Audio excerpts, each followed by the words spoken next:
वाह गोकुल भाई, बिरयानी तो तुम्हारी बड़ी जोरदार महक रही है। साहब जी, बस ईमानदारी से बनाता हूँ और कुछ नहीं। खैर, आदेश करिए, कितनी प्लेट दे दूं? भाई बिरयानी तो हम फिर किसी दिन खाने आएंगे।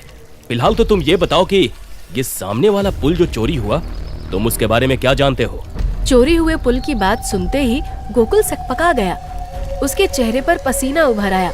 उसने हिचकिचाते हुए कहा, पुल चोरी? मुझे तो कुछ भी नहीं पता साहब जी। हाँ, देखा था कुछ लोगों को आते जाते, पर पता नहीं कब पुल चोरी हो गया। इसके अलावा मुझे कुछ नहीं मालूम। गोकुल कुछ तो छिपा रहा था। उसे इस कदर घबराया हुआ देखकर हवलदार लखन ने आवाज सख्त करते हुए कहा, अरे जो पता है साफ साफ बोल दे, वरना थाने ले जाकर जब लठ बजाना शुरू करूंगा ना, तो तोते की तरह सब बकने लगेगा, समझा? कोयले की हल्की आंच पर पकती हुई बिरयानी की भीनी भीनी खुशबू ने गोकुल के ठेले पर खड़े ग्राहकों को मदहोश कर दिया था।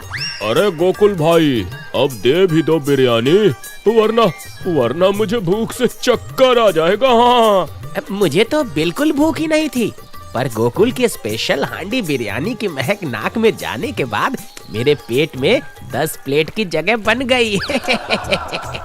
गोकुल ने कोयले के ऊपर से एक हांडी उतारते हुए कहा, अरे थोड़ा सब्र रखो भाई लोगों, सबको मिलेगी भरपेट बिरयानी। बस थोड़ा अपने गांव की बुजुर्ग काकी को तो पहले चखने दो, उनका इस बिरयानी के बारे में बोलना जरूरी है। इतना बोलकर गोकुल ने हांडी का ढक्कन खोला और गर्मा गर्म बिरयानी प्लेट में निकाली। घी में पकी हुई खिले हुए चावल और नरम पीसों वाली बिरयानी की रंगत देखकर कई ग्राहकों के मुंह से लार टपक गई। फिर उस बिरयानी को गोकुल दूर बैठी काकी के पास ले गया और उन्हें खिलाते हुए बोला, काकी, अब बताओ ये नए तरीके से पकी हुई हांडी बिरयानी कैसी है? अरे वाह रे मेरे गोकू, मैंने आज तक इतनी स्वादिष्ट बिरयानी नहीं खाई। क्या रंगत, क्या खुशबू, क्या स्वाद, वाह वाह, मजा आ गया। ले तू भी खा। इतना बोलते हुए काकी ने गोकुल के मुंह में ही बिरयानी का निवाला डाल दिया। गोकुल आंख बंद करके बिरयानी का स्वाद ले ही रहा था कि तभी उसकी आंख खुल गई। उसने देखा, ये क्या, वो तो अभी भी जेल में ही है और ये सब सिर्फ एक सपना था। उसकी आंखें भर आई। उसने खुद से ही बड़बड़ाते हुए कहा, ये सब क्या हो गया? आज से कुछ दिनों पहले जो जिंदगी में जी रहा था, वो अब मेरे लिए सिर्फ एक सपना बनकर रह गई है। गोकुल दोबारा लेटते हुए अपनी पिछली जिंदगी के बारे में सोचने लगा। आखिर क्या हुआ था गोकुल के साथ? चंदापुर गांव में रहने वाला गोकुल दिमागदार और हुनरमंद था। उसने शहर से स्पेशल हांडी बिरयानी बनाने का तरीका सीखने के बाद गांव के ही पुराने पुल के पास अपनी स्वादिष्ट हांडी बिरयानी का ठेला लगाना शुरू किया था। कुछ ही दिनों में उसकी बिरयानी का स्वाद गांव के बच्चे से लेकर बूढ़े तक की जुबान पर चढ़ चुका था। गोकुल अच्छा धंधा करने लगा था, मगर उसकी एक ही गंदी आदत थी। अपने फायदे और लालच के चलते उसे अंदाजा ही नहीं होता था कि वो किसका और कितना नुकसान कर रहा है। इसके उलट उसकी पत्नी बिंदिया खूबसूरत भी थी, चालाक और ईमानदार भी। एक रोज सुबह सुबह गोकुल अपनी पत्नी के साथ बिरयानी बेच रहा था कि तभी गांव की बूढ़ी काकी अपने 10 साल के पोते के साथ उसके ठेले पर आते हुए बोली, अरे गोकू बेटा, झटपट मेरे लिए 1 प्लेट और मेरे पोते के लिए हाफ प्लेट बिरयानी लगा दे। अभी लो काकी, आपकी गर्मा गर्म बिरयानी। इतना बोलते हुए गोकुल ने 2 फुल प्लेट बिरयानी लगाकर काकी को दे दी। काकी ने भी ध्यान नहीं दिया और दोनों बिरयानी खाने लगे। काकी ने तो अपनी प्लेट खा ली, मगर उसके पोते ने आधी बिरयानी छोड़ दी। ये देखकर काकी ने गोकुल से कहा, अरे गोकू बेटा, तूने क्या मेरे पोते को फुल प्लेट बिरयानी दी थी? हाँ काकी, मैंने आप दोनों को फुल प्लेट बिरयानी दी है। पर मैंने तो इसे हाफ प्लेट देने को कहा था। अरे काकी, मैंने सुना नहीं। अब खैर, अब आपको 2 प्लेट के पैसे देने पड़ेंगे। ये तो गजब हाल है बेटा, मैंने तुझसे आधा मांगा था। अब मैं इस बिरयानी का क्या करूं? वो सब मुझे नहीं पता काकी, या खाओ या फेंक दो, मगर पैसे तो दोनों के देने पड़ेंगे। वाह बेटा, गलती तुम्हारी और सजा मैं भुगतूं। काकी ने किसी तरह जबरदस्ती वो हाफ प्लेट बिरयानी खाई और दोनों प्लेट के पैसे देकर चली गई। उसी शाम जब गोकुल अपने घर पहुंचा तो उसकी बीवी ने बोला, सुनो जी, ये सब अच्छा नहीं। सुबह मैंने भी सुना था काकी ने अपने पोते के लिए हाफ प्लेट बिरयानी ही मांगी थी, और आपने पैसे बनाने के चक्कर में उन्हें फुल प्लेट दे दिया। हाँ, जानबूझकर दिया था। ये हाफ प्लेट में घाटा लगता है मुझे। ऐसा कौन सा पहाड़ टूट पड़ा काकी पर जो 2 प्लेट बिरयानी उन्हें भारी पड़ गई? बात पैसे की नहीं है जी, काकी की सेहत की है। इस बुढ़ापे में जबरदस्ती बिरयानी खाकर उनकी तबीयत खराब हो गई। आपका लालच और सिर्फ अपना फायदा देखना एक दिन आपको बहुत भारी पड़ सकता है। अरे भगवान, हो गया हो तेरा ज्ञान तो 2 रोटी खिला दे। वैसे भी मेरी चतुराई की कदर तो तुझे शुरू से ही नहीं है। बिंदिया जानती थी कि गोकुल को समझाना मतलब पानी पर लिखने जैसा था, इसलिए उसने इस बारे में कोई और बात नहीं की। दोनों ने खाना खाया और सो गए। इस घटना को कई दिन गुजर गए। एक रोज इलाके के डीएम साहब चंदापुर गांव का दौरा करने आए। डीएम साहब और उनका पीए मनोज अपनी कार से चलते हुए गांव की साफ सफाई, स्ट्रीट लाइट और हैंडपंप की सुविधा देख रहे थे। सर, जिस हिसाब से हमने और गांव के सरपंच देखे, उस हिसाब से चंदापुर गांव के सरपंच काफी ईमानदार हैं। सड़कों की सफाई, मरम्मत, स्ट्रीट लाइट और पानी की व्यवस्था सब कुछ अव्वल दर्जे का कर रखा है। हाँ मनोज, जिस हिसाब से हम बिना बताए यहाँ दौरा करने पहुँचे हैं, उस हिसाब से तो देखकर यही लगता है कि सरपंच बाबू काफी ईमानदार हैं। कार नदी के किनारे वाले रास्ते पर चल रही थी। दोनों बातें ही कर रहे थे कि तभी मनोज की नजर नदी की तरफ गई। बाहर देखते ही मनोज चौंकते हुए अपनी आंखें रगड़ रगड़ कर बाहर देखने लगा। है सर, गजब हो गया। इतना बड़ा कांड, बाप रे। डीएम साहब ने भी बाहर देखा। पहले तो वो कुछ समझ नहीं पाए, फिर दिमाग पर जोर देने के बाद वो भी चौंक पड़े। है? चंदापुर गांव की नदी पर बना लोहे का वो पुराना पुल कहाँ गायब हो गया? पहले तो मनोज ने उस जगह की फोटो खींची, फिर अपने फोन से कई सारे लोगों को फोन करके तुरंत पंचायत भवन पहुंचने के लिए बोला। गांव, शहर सहित पूरे देश में ये खबर आग की तरह फैल गई कि चंदापुर गांव की नदी पर बना पूरा एक लोहे का पुल ही चोरी हो चुका है। सभी इस खबर से हैरान थे, मगर उधर गांव के पंचायत कार्यालय में इस बात का संज्ञान डीएम साहब द्वारा लिया जा रहा था, जहां मौके पर गांव के इंस्पेक्टर देव, सरपंच और पंचायत सचिव लल्लन मौजूद थे। डीएम साहब ने गुस्से में तमतमाकर कहा, इतना बड़ा हादसा आप लोगों के गांव में आपकी नाक के नीचे हो गया और आप कहते हैं कि आप लोगों को खबर नहीं? सर, हम तो कुछ दिनों के लिए शहर गए हुए थे, अब अपनी आंखों का इलाज करवाने। अभी कल ही वापस आए। पर आप चिंता मत करिए, हम जल्द से जल्द उन चोरों का पता लगा लेंगे। तुम और तुम्हारा प्रशासन पूरी तरह से निकम्मा है सरपंच। तुम्हें पता है पूरे देश में हमारे गांव और राज्य की कितनी बेइज्जती हो रही है? सर, ये बड़ी गलती है जो कि हमारी तरफ से हुई है, पर आप बिल्कुल भी फिक्र मत करिए सर। अगले 15 दिनों में हम इस घटना के असली अपराधियों को सामने ला कर रहेंगे। जी सर, हम जल्द से जल्द इस घटना की सारी अपडेट आपको देंगे। मात्र 15 दिन। इन 15 दिनों में हमें अपराधी सलाखों के पीछे चाहिए, वरना सभी की कुर्सी खतरे में आ जाएगी। अंडरस्टैंड? Yes sir. डीएम साहब सभी को वार्निंग देकर वहाँ से चले गए। अगली सुबह गोकुल हांडी बिरयानी से अपना ठेला सजा ही रहा था कि तभी पुलिस की जीप आकर वहाँ रुकी और इंस्पेक्टर और हवलदार ने उतरते हुए कहा, वाह गोकुल भाई, बिरयानी तो तुम्हारी बड़ी जोरदार महक रही है। साहब जी, बस ईमानदारी से बनाता हूँ और कुछ नहीं। खैर, आदेश करिए, कितनी प्लेट दे दूं? भाई, बिरयानी तो हम फिर किसी दिन खाने आएंगे। फिलहाल तो तुम ये बताओ कि ये सामने वाला पुल जो चोरी हुआ, तुम उसके बारे में क्या जानते हो? चोरी हुए पुल की बात सुनते ही गोकुल सकपका गया। उसके चेहरे पर पसीना उभर आया।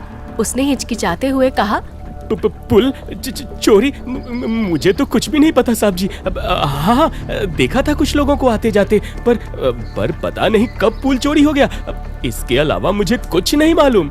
गोकुल कुछ तो छिपा रहा था। उसे इस कदर घबराया हुआ देखकर हवलदार लखन ने आवाज सख्त करते हुए कहा, अरे जो पता है साफ साफ बोल दे, वरना थाने ले जाकर जब लठ बजाना शुरू करूंगा ना, तो तोते की तरह सब बकने लगेगा, समझा? थाने और लठ का नाम सुनकर गोकुल और ज्यादा डर गया। तब तक उसकी दुकान में कुछ ग्राहक भी इकट्ठा हो गए थे।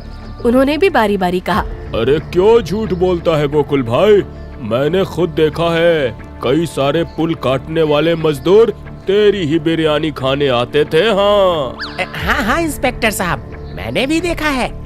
दोपहर का खाना वो लोग यहीं खाते थे। उन्हें करीब से किसी ने देखा था तो गोकुल भाई ने। गोकुल बुरी तरह फंस गया था। उसके मुंह से आवाज ही नहीं निकल रही थी। फिर इंस्पेक्टर के कहने पर हवलदार ने उसे गिरफ्तार किया और थाने लेकर चला गया। शाम होते होते सरपंच पंचायत सचिव लल्लन और अपने भांजे दीपू के साथ पहुंचा और गोकुल को देखते हुए बोला, मैंने गांव में और कई लोगों से बात की इंस्पेक्टर साहब। सभी ने बताया कि गोकुल न सिर्फ उन्हें बिरयानी खिलाता था, बल्कि उनके इस्तेमाल होने वाले औजार भी हिफाजत से रखता था। अरे मुझे तो पक्का पता है उन चोरों के साथ पूरी तरह से मिला हुआ है, वरना उनसे बातें करके इसे शक कैसे नहीं हुआ है? इस पे डंडे बरसाओ, सब उगल देगा। गोकुल बुरी तरह फंस चुका था। उधर जब ये बात बिंदिया को पता चली कि गोकुल को पुलिस ले गई है, तो वो दौड़ी दौड़ी सरपंच के बंगले पर पहुंची, जहां सरपंच अपने भांजे दीपू से बातें कर रहा था। सरपंच जी, अब आप भी कुछ कर सकते हैं। आपको तो पता है वो लालची और मतलबी जरूर है, पर मेरे पति ऐसा नहीं कर सकते। उन्हें बचा लीजिए। देखो बिंदिया, मैंने इस गांव और गांव के लोगों का हमेशा भला सोचा है। मैं सभी की मदद के लिए हूँ, पर इस वक्त मामला थोड़ा गंभीर है। सारे गांव भर और पुलिस के आरोप गोकुल के ही खिलाफ हैं। मैं इस वक्त तुम्हारी कोई मदद नहीं कर सकता। बिंदिया अपने आप को काफी असहाय महसूस कर रही थी। उसे समझ नहीं आ रहा था कि ऐसी स्थिति में वो किसकी मदद ले, मगर फिर उसमें न जाने कहां से आत्मबल आ गया। अब वो खुद ही अपने पति को बेगुनाह साबित करने के लिए कमर कस चुकी थी। कुछ देर बाद पुलिस थाने में बिंदिया इंस्पेक्टर के सामने खड़ी थी। तो तुम हो इस चोर की पत्नी? हमने इसे रात भर पीटकर सच उगलवाने की कोशिश की, मगर इसने कुछ नहीं कबूल किया। इससे कहो, अगर ये तुम दोनों की जिंदगी सलामत चाहता हो तो अपना जुर्म कबूल कर ले। जी इंस्पेक्टर साहब, मैं इन्हें यही समझाने आई हूँ। बस आप मुझे इनसे अकेले में 5 मिनट बात करने दीजिए। इंस्पेक्टर के इशारे पर हवलदार ने बिंदिया को गोकुल से बात करने दी, जहाँ बिंदिया को देखते ही गोकुल रोते हुए बड़बड़ाने लगा। मैंने कुछ नहीं किया है बिंदिया। मेरा सिर्फ इतना कसूर था कि मुझे उन लोगों पर शक था, पर मैंने अपनी बिरयानी के मुनाफे के चक्कर में किसी को नहीं बताया, क्योंकि रोज 50 प्लेट बिरयानी ज्यादा बिक रही थी। ये भगवान ने मुझे मेरे लालच का ही फल दिया है। आप पहले रोना बंद करो जी। मैं जमीन आसमान एक कर दूंगी आपको बेगुनाह साबित करने में, और असली मुजरिमों को भी पकड़वाऊंगी। बस मैं जैसा कहती हूँ वैसा करो। फिर बिंदिया ने गोकुल के कान में कुछ बताया और वहाँ से चली गई। अगले कई दिनों तक बिंदिया इलाके से सीसीटीवी खंगालती रही, लोगों से पूछताछ करती रही। उसे गोकुल ने बताया था कि पुल काटने वाले चोर इस गांव के नहीं लग रहे थे, पर उसे ये यकीन था कि गांव में किसी ने तो उनकी मदद की है। एक रात ऐसे ही बिंदिया जब सो रही थी, तभी एक बड़ा पत्थर खिड़की से आकर अंदर गिरा। बिंदिया डर गई। उसने देखा पत्थर के साथ एक कागज का टुकड़ा भी था, जिस पर लिखा था, हमारे बारे में ज्यादा जांच पड़ताल करना तुझे भारी पड़ सकता है, इसलिए चुपचाप ये गांव छोड़कर चली जा। बिंदिया पहले तो डर गई, फिर उसने चौंकते हुए कहा, ये राइटिंग तो मैं पहचानती हूँ। ये तो। आने वाले दिनों में बिंदिया गांव से गायब हो चुकी थी। इधर गोकुल भी हिम्मत हार चुका था। उसने अपना जुर्म पुलिस के सामने कबूल कर लिया था। आज उसकी मजिस्ट्रेट के सामने पेशी होनी थी। उसके बाद वह हमेशा के लिए जेल में ही रहने वाला था। सरपंच और सचिव सहित गांव के और लोग भी थे थाने में। फिर इंस्पेक्टर ने कहा, हवलदार, गोकुल को खिला पिलाकर तैयार रखो। आज इसकी मजिस्ट्रेट साहब के सामने पेशी है, जहां ये अपना जुर्म कबूल करेगा और फिर इसे जो सजा मिलेगी उसके हिसाब से देखेंगे। तभी थाने में बिंदिया दाखिल होते हुए बोलती है, अरे ऐसे कैसे मनमानी सजा हो जाएगी इंस्पेक्टर साहब, जब बिंदिया सच्चा सबूत लेकर आई है अपने साथ। इतना बोलते हुए बिंदिया ने एक कैमरा इंस्पेक्टर के टेबल पर रख दिया। इंस्पेक्टर ने जैसे ही कैमरा ऑन किया, एक वीडियो चलने लगा, जिसे पूरा देखने के बाद इंस्पेक्टर उठकर सरपंच जी के पास गया और उन्हें हथकड़ी पहनाते हुए बोला, ये तो वही हाल हो गया सरपंच जी, बगल में छोरा और नगर में ढिंढोरा। अरे हम तो समझ ही नहीं पाए इस ईमानदार छवि के पीछे एक शातिर चोर छिपा है। ये क्या बेहुदा मजाक है इंस्पेक्टर? मैंने कुछ नहीं किया। गांव वाले जानते हैं मैं शरीफ आदमी हूँ। इस औरत ने आपको मेरे खिलाफ भड़काया है। हाँ, अरे ये या मैं झूठ बोल सकते हैं, ये कैमरे की रिकॉर्डिंग तो झूठ नहीं बोलेगी ना। इंस्पेक्टर वहाँ मौजूद बाकी लोगों को भी रिकॉर्डिंग दिखाता है, जिसमें सरपंच जी चोरों के गिरोह के साथ पुल चोरी करने का प्लान बना रहे थे। सभी हैरान थे और सरपंच जी अपना भांडा फूटने के बाद गिड़गिड़ा रहे थे।